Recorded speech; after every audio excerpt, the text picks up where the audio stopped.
አሁን ዛሬ ትላንት ያወጣቱ ልጅ እኔ ስም አልጠቀስኩም ትላንት ብዙዎች ፎቶ አድርገው አይቻለሁ ኢትስ ኦኬ እኔ ችግር የለብኝም ለምሳሌ ወጣቱ አዶናይ የሚባለው ልጅ በጣም አሪፍ ስራ ነው የሰራው ጥሩ ነው የክልሉ መንግስት የትግራይ ክልላዊ መንግስት አንገቱን መድፋት ያለበት ስራ ሰርቷል ወጣት አዶናይ አንገቱ የክልሉ መንግስት ጀነራል ታደሰ ወረደ አንገቱን ነው መድፋት ያለበት አንድ ወጣት አዶናይ የሰራውን ስራ አልሰራም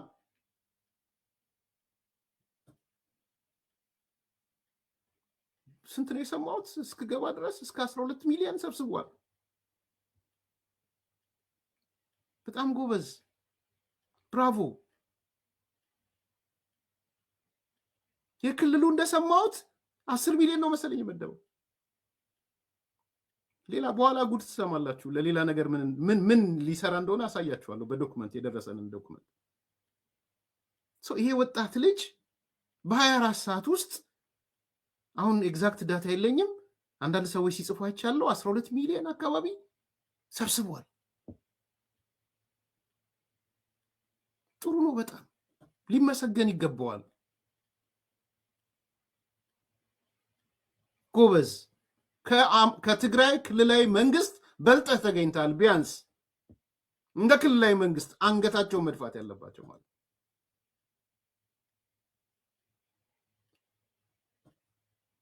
ጥያቄው ግን ኦኬ ከሰበሰበ በኋላ ለአዶናይ ያስተላለፍኩለት ዛሬ ስም ጠርቻለሁ ብዙዎች እየጠሩ ስለ ፎቶ ስላረጉ ነው እንዴት ነው የምትሄደው ቀጣዩ ጉዞ የሚል ግን በህግና በአሰራር ይሆናል ማለት ነው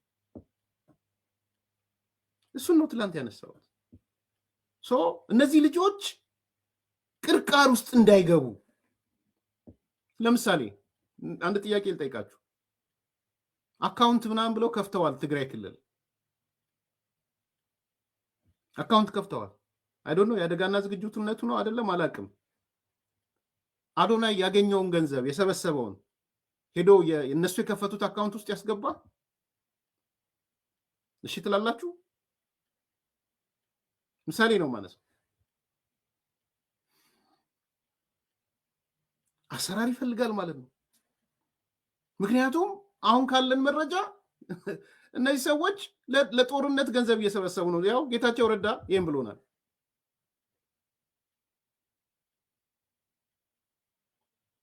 ነግሮናል ጌታቸው አካውንታቸው ውስጥ ይላከው ገንዘቡ አሰራር አይፈልግም ተጠያቂነት የለበትም ይሄን ነው ያልን ያለ ነው አበረታተን አጎብዘን እሱ ስፔሲፊክ ያደረኩት ስላነሳችሁብኝ አጎብዘን በርታ በዚሁ ቀጥል ደግፈ ነው ግን ደግሞ ይሄ የሚባል ህግና አሰራር አለ ለምሳሌ የሰማሁት እንዲህ አይነት እንቅስቃሴዎች ሲያደርጉ የነበሩ ልጆች ብዙዎቹ በቀይ መስቀል በኩል ሲያደርጉ ነበር የሚል ሰምቻለሁ እነማን ሹመቴ ምናምን የሚባሉ ልጆች መሰሉኝ በቀይ መስቀል በኩል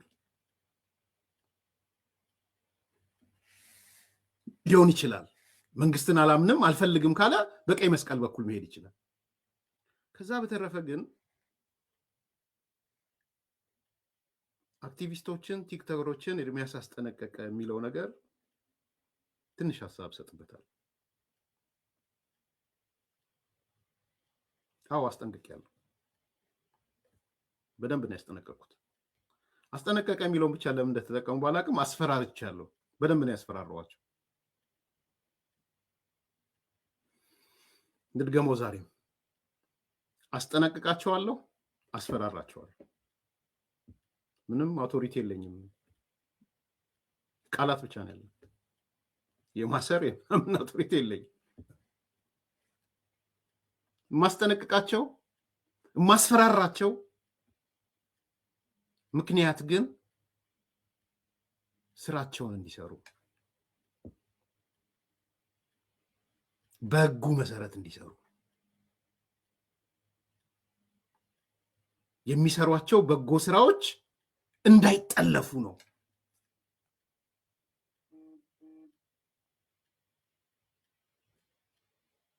መሳሪያ እንዳይሆኑ ነው፣ ኢንስትሩመንት እንዳይሆኑ ነው። ማስጠነቅቃቸው ችግር ውስጥ እንዳይገቡ ነው። እኔ ችግር ውስጥ ገብተው መጥተው ፕሮግራም አልሰራም፣ ደስ አይለኝም፣ አላተርፍም፣ በእነሱ ችግር አላተርፍም።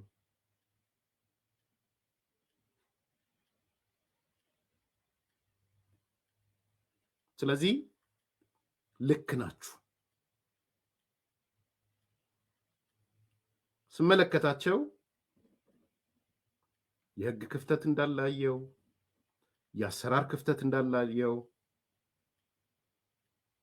የተለያየ ልጅነትም አየው። እኔ ደግሞ ቢያንስ 2 ፀጉር አውጥቻለሁ። በዚህ ጉዳይ ላይ አስተላልፌያለሁ፣ በኮሚቴነት አሳልፌያለሁ። ትልልቅ ረሃብ በተባሉ ዘመኖች ውስጥ ነበርኩ። ጥናት ሰርቻለሁ። 3 ወር ስልጠና ወስጃለሁ። አሜሪካን ሀገር መጥቼ ስልጠና ወስጃለሁ። እንደዚህ አይነት ዲዛስተር እንዴት ነው ማኔጅ የሚደረገው የሚል ሲቹዌሽን ሩም ሰልጥኛለሁ። ስለ ሊደርሺፕ አውቃለሁ። ስለዚህ የነዚህ ድምር ውጤት እንዲያውቁት ሌሰን እንዲወስዱ ሁሌም በበጎ ስራቸው ውስጥ በህግ በአሰራር እንዲሄዱ ነው። ነገም መክራቸው፣ ነገም ማስጠነቅቃቸው፣ ነገም ማስፈራራቸው። መፍራት ካለ ጥሩ ነው ብዬ ስለማምን የፈራ ሰው ስለሚጠነቀቅ አደርገዋለሁ። ይሄን መድኃኒቶቹ ጊዜያቸውን የጠበቁ መመርመር ያለባቸው ሲሄዱ ዝም ብሎ እህል ገዝቶ አይሄድም። ዝም ብሎ መድኃኒት ገዝቶ መሄድ አይቻልም። እኔ እኮ አንዱ አሁን ፕሮግራም የሰራብኝ ልጅ አረብ ሀገር ነበር የማውቀው። አረቢውን ሆነ አፍሪካ ሀገር አሁን ካናዳ ገብቷል ምናምን ብሎኝ ልከውልኝ አይቼው ብዙ ጊዜ ነው አይቼው አላውቅም። ሴረኛው ኤርሚያስ ምናምን ይላል። እንዴት እንደዚህ ካናዳ መግባቱንም ቪዲዮን የላኩልኝ ሰዎች ናቸው። እንዲህ ልጅ አፍሪካ ሀገር አይደል እንዴ? ምናልባት አፍሪካ ሀገር ስለሆነ ኤክስፒሪየንሱ የማይኖረውም በሚል ነው ያሰብኩት ነበር። ካናዳ ገብቷል አሉ። በቃ ቁጭ ብሎ ፕሮግራም ይሰራል። የኤርሚያስ ሴራ እያለ እህል እንዳይገባ ተደረገ አለ ምናምን። ፕሮግራሙ የሰማውም አይመስለኝም።